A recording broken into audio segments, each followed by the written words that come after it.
Halo semuanya, perkenalkan nama saya Revalina Adila dengan NIM 08041282530027. Pada kali ini, saya akan membahas stem cell atau sel punca. Apa itu stem cell? Stem cell adalah sel dasar yang belum memiliki fungsi khusus, tetapi memiliki kemampuan untuk berkembang menjadi berbagai jenis sel tubuh.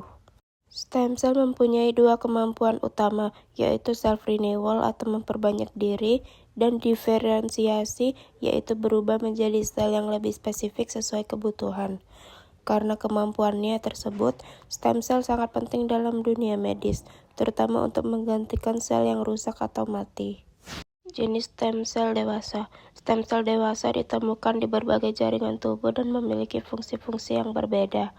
Contohnya, HSC yang berfungsi membentuk sel darah, lalu MSC yang membantu regenerasi jaringan seperti tulang dan otot. Selain itu ada neural stem cell yang pada sistem saraf serta intestinal dan testicular stem cell yang berperan pada jaringan usus dan reproduksi. Peran dalam terapi. Stem cell banyak digunakan dalam terapi regeneratif untuk membantu memperbaiki jaringan tubuh yang rusak. Salah satu terapi yang paling berhasil adalah transplantasi stem cell khususnya HSC yang digunakan pada penyakit seperti leukemia, limfoma, dan multiple myeloma. Terapi ini bekerja dengan mengganti sel darah yang rusak akibat penyakit ataupun kemoterapi. MSC menjadi fokus penelitian karena kemampuannya yang memperbaiki jaringan dan mengurangi peradangan. MSC berpotensi digunakan untuk terapi berbagai penyakit seperti stroke, diabetes, dan multiple sclerosis. Selain itu, MSC sering digunakan dalam transplantasi autologous atau berasal dari tubuh pasien sendiri, sehingga risiko penolakan lebih kecil.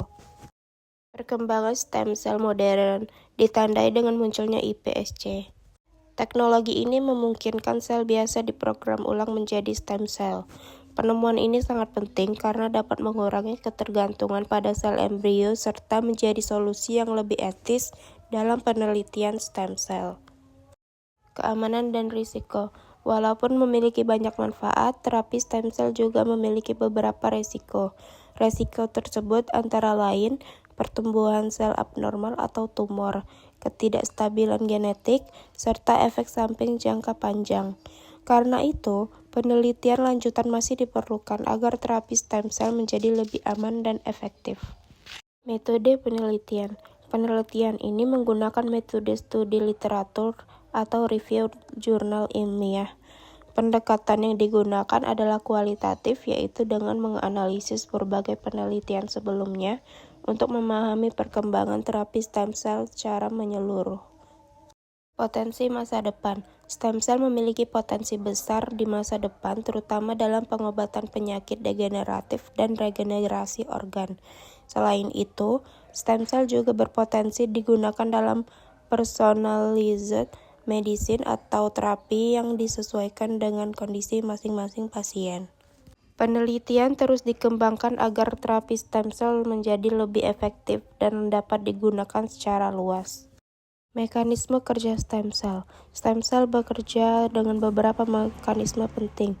Pertama, stem cell dapat berdiferensiasi menjadi sel target yang dibutuhkan tubuh. Selain itu, stem cell juga melepaskan growth factor dan sitokin yang membantu proses penyembuhan, mengurangi peradangan, serta mempercepat regenerasi jaringan.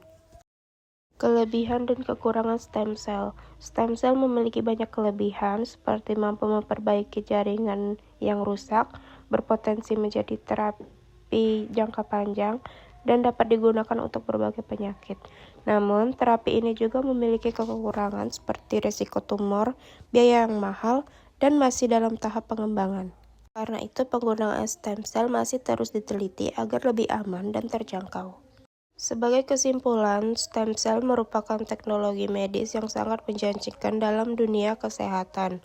Stem cell sudah digunakan dalam beberapa terapi dan memiliki potensi besar untuk pengobatan berbagai penyakit. Namun, penelitian lebih lanjut masih diperlukan agar terapi stem cell dapat digunakan secara lebih aman, efektif, dan luas di masa depan. Sedikit memberi saran, menurut kelompok saya, stem cell memiliki potensi yang sangat besar dalam dunia medis karena membantu memperbaiki jaringan tubuh yang rusak. Terapi ini bisa menjadi harapan baru untuk pengobatan penyakit yang sulit disembuhkan seperti leukemia, stroke, dan penyakit degeneratif lainnya. Namun, penggunaan stem cell juga harus diperhatikan karena masih memiliki risiko seperti tumor dan efek samping jangka panjang. Oleh karena itu, penelitian dan pengembangan juga masih diperlukan agar terapi stem cell menjadi lebih aman, efektif, dan dapat digunakan secara luas di masa depan. Mungkin sampai sini saja penjelasan saya. Saya mohon maaf bila ada salah kata ataupun ada yang kurang. Terima kasih sudah menonton.